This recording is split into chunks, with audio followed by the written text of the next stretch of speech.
दुःख लागलं तरी लागू द्या, पण मी बोलतोय की खरे अशा प्रकारचं असणाऱ्या त्या ठिकाणी आज्ञा बोललेला.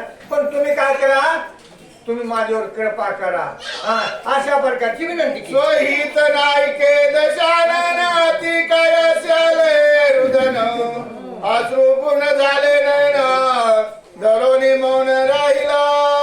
या ठिकाणी राजा रावण स्वतःच हित जाणीत नाही.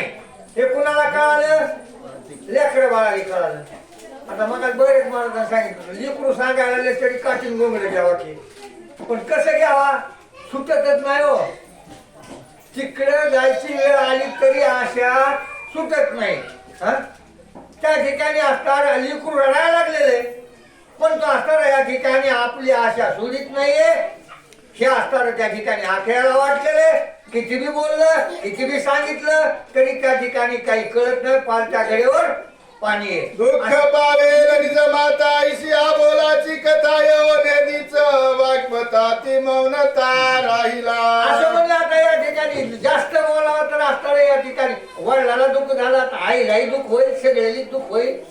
म्हणून आपण आता काय करावा, मौनेची राहावा. म्हणून गप्प बसला बिचारा, नको कुली ऐकून अधिकाराचे वचन जीवी खोचला दशानन इंद्रजितानी खोचले प्रधान प्रतिवचन न देती. या ठिकाणी आधी काय बोलला राजा रावणाला, त्या ठिकाणी शब्दाचे असणारे बाण लागलेले येतो. त्या ठिकाणी इंद्रजिताला लागले, प्रधान वर्गाला लागले. प्रधान बोलले असते ह्या दोघांपैकी एक जण बोलायला पाहिजे, तेव्हा त्यांची जिबली हल्ली असती. मग आता राजा रावण गप बसला, इंद्रजितही गप बसला. का गप बसला? हे पोचतंय म्हणून ना. आणि भाऊ दिला हाताळून लाटा घातल्या. हे जमलं का?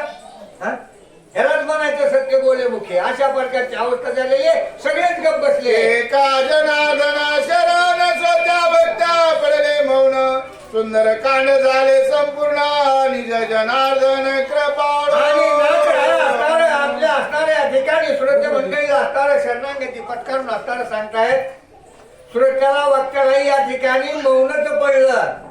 अशा प्रकारचं. कारण का माझ्यावर कृपा आणि त्या जनार्दन स्वामीची झालेली आहे. आणि त्या स्वामीच्या कृपेनुसार या ठिकाणी मी सुंदरकांड हो निवाडीचे बळबंड सुग्रीवा राज्य दिले प्रचंड कपी सैन्यानोनी उदंड सुंदर कांड संपविले. कारण आपल्याला सांगू लागलेले त्या ठिकाणी वालीला काटा काढला, त्या ठिकाणचे राज्य किष्किंधीत असणारा राजा सुग्रीवाला दिला, सैन्य आपलेस केलं आणि या ठिकाणी सीता सुद्धीचे चारा भांडरवणी देवनी झगडा हेमलवरी घेऊन जाडा सुंदर कांड संपविले. आणि सीतेच्या शुद्धीच्या निमित्तानं असणारे त्या ठिकाणी पूर्ण असणारे 10 दिशाला वानर पाठवले. सीतेची शुद्धी देवनी समुद्री गडाडा भांडरी प्राण देता पुढा संपाती वेटणी रोकडा सुंदर कांड. आता समुद्राच्या जवळ गेल्याच्या नंतर सगळे वानर त्या ठिकाणी प्राण देण्यासाठी तयार झालेले होते. संपत्तीची गाठ पडली, पुढला मार्ग निघाला. शोधोनी धडपडा समुद्र ओलांडून हनुमान गाडा करून अशोक नाव पडा. संपत्तीने सांगितल्याच्या नंतर हनुमंतानं उड्डाण केलेले